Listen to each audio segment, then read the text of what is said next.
During the last 2 years, we spoke out in support of peace, security, and prosperity. We did not hesitate in raising our voice against the common enemies of humanity, such as terrorism.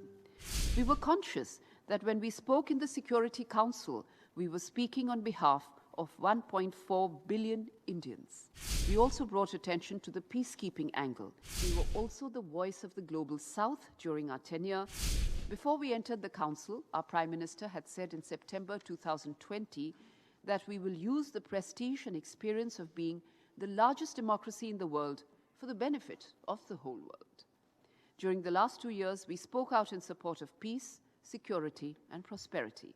We did not hesitate in raising our voice against the common enemies of humanity, such as terrorism.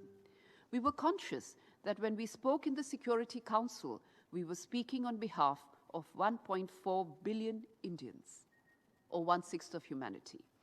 But we are also conscious of the fact that we were also the voice of the Global South during our tenure, highlighting issues of particular importance to the developing world. India reiterated and reinforced its commitment to the basic principles that we have been articulating even when outside the Council: multilateralism, rule of law, and a fair and equitable international system. There were instances when we had to stand alone. But the alternative in those instances was to let go of the principles we genuinely believe in. Where we had genuine differences, including with our partners who are present on stage today with me, the role of the Security Council in dealing with climate change, for one, our opposition was based on principles. We also tried to bring in focus issues which we believe are highly important, but which had received adequate attention from the Security Council. Maritime security was the best example where, until not too long ago, the Security Council was focused only on the issue of piracy, whereas maritime security encompasses far larger issues as well.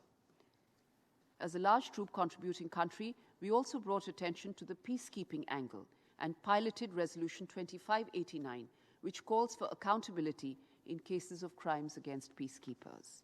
Last, but by no means the least, we were acutely aware of the fact that reform of the Security Council is the need of the hour. This conviction has only been strengthened after our tenure. As we exit the Council this tenure, we remain convinced that the more there is resistance to change, the more the danger that the decisions of this body stand the risk of losing relevance and credibility.